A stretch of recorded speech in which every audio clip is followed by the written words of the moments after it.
Oh, I'm sorry, and just a reminder, Adrian, who's not here, is supposed to do the written evaluation. Corey is supposed to do the oral evaluation. So, Christmas for Isaiah and Henley will never be the same. Chantel Songster met Isaiah on December 21st. He was 3 years old at the time. Unfortunately, this little boy suffered from permanent injury in 2007 when he was violently shaken as an infant.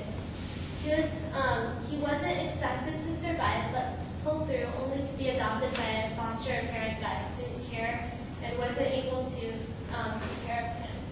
So he was back at the adoption home, and Songster, the 25-year-old teacher's assistant, worked with developmentally disabled children at this time, and she heard about him, and she decided to adopt him.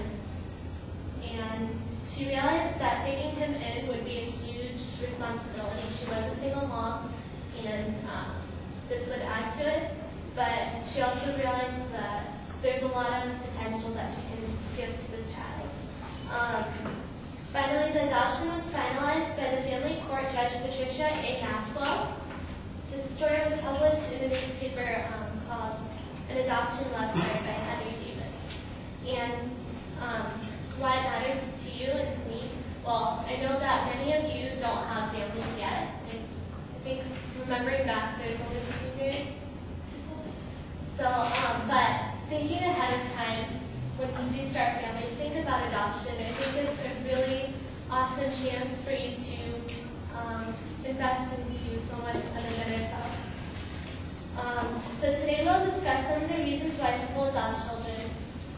There are 3 main reasons why people adopt children, and those are to give a child a brighter future, as we talked about at the beginning, to expand a family that already exists, and also to have a child when just natural childbearing isn't, you're not able to, you're infertile. So, according to the article, Recognizing the Importance of Adoption and Supporting National Adoption Month by Dave Camp, nearly 130,000 children in the U.S. alone are not in families. They're in adoption homes. And also there's so many more places worldwide where this is going on. There's Africa, there's Russia, there's different countries. And what I want to say is we can all play a part in this and reduce the amount of children that are adopting in the future. So the first reason for adopting a child is to give them a brighter future.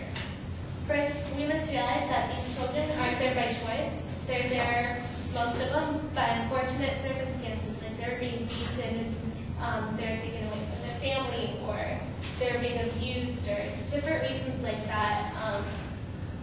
And just like me and you, we need and deserve as children to have good families and parents and homes and love and nurture and guidance and companionship to grow up to our full potential. So without this, and by staying in these adoption homes, the children aren't able to they're not able to grow up to be what they could be if they were adopted, invested into. So another reason to adopt is to expand an already existing family. In this instance, like the family has already children, but maybe because of age or different circumstances, they're not able to have any more children, but they do want a bigger family. So this is when adoption would take place too. And the third reason is the spouse is either spouse is unable to have children. They're infertile. I think the age for women is like 40, where it pretty much they're not able to bear children naturally.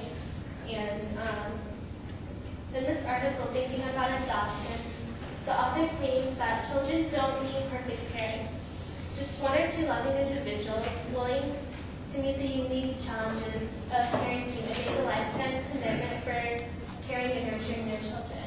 And I hope that I informed you guys today more about adoption and also convince some of you to adopt in the future and to help a child grow to their full potential.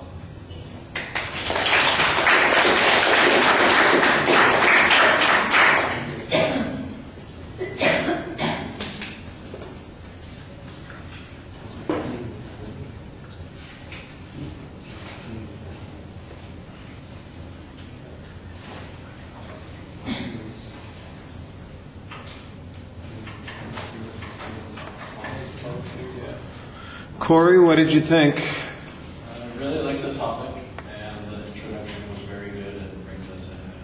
I thought overall it was a very good speech, and the only thing was I kind of read off the cards a little bit, but other than that, I really enjoyed it. Thanks for wanting to talk to me.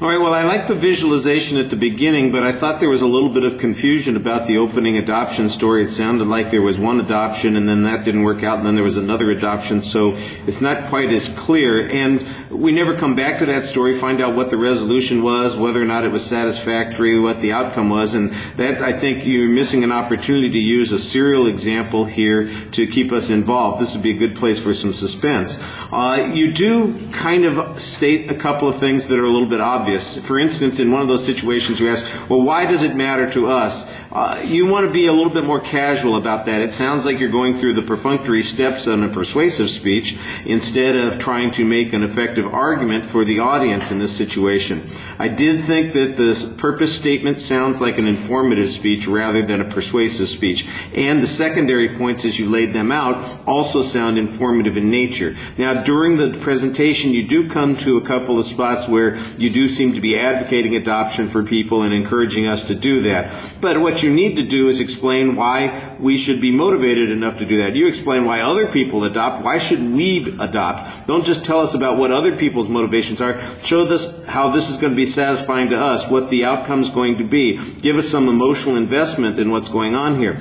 Let's face it, adoption stories should be among the most emotionally involving kinds of things that you can imagine, and we only get the one at the beginning, and it seems incomplete. Here's an opportunity for you to tell us something heartwarming about a person's experience, or something that's frustrating about some poor kid who needs assistance and help, and here's a family that gave them the chance and tried to do something.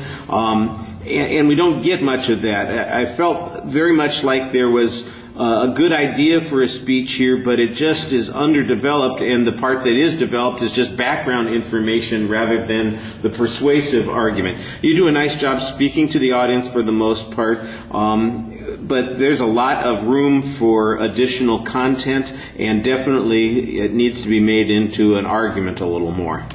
All right, thank you.